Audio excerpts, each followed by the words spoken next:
PEGI 3.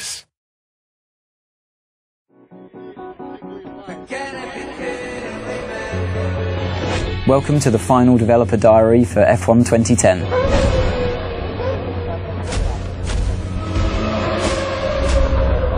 At the beginning of the game, you don't start off as a test driver, you start off as a driver that's managed to secure a seat in a team at the beginning of the year. You know, in the real world, before you go to a track, before you start the season, you're fully aware with your team what the expectations are. Depending on the kind of difficulty level that you've selected, that determines the teams that are open to you at the beginning of the game. You always, as a driver, want to be beating your teammate. That really elevates you in the team. It also alerts the other teams to your ability.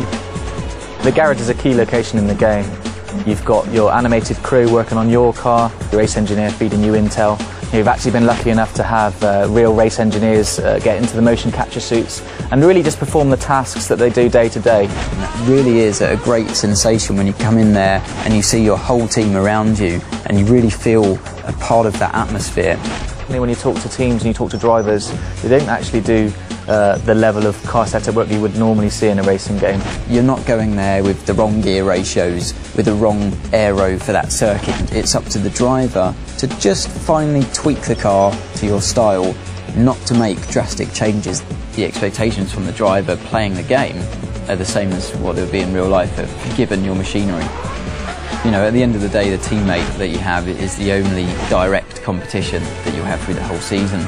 There's a strange balance of having to work together, but also a desperate competition.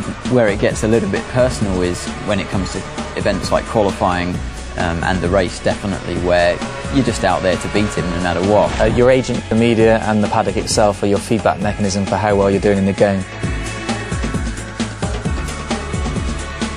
The paddock themselves vary location to location. We've got Night Paddock in Singapore, Melbourne's built in a park, and you're going to see the key buildings.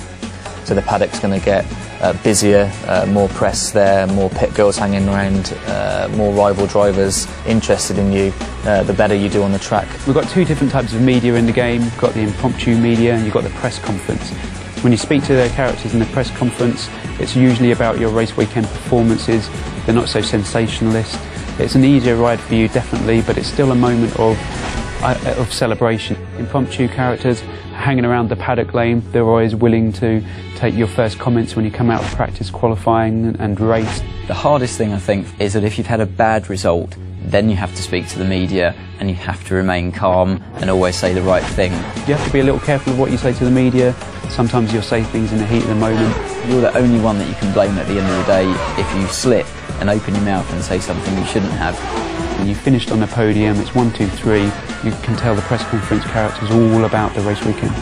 Those are all of the things that I want to try and portray in the game as what happens in real life. Way beyond any computer game I've ever played before.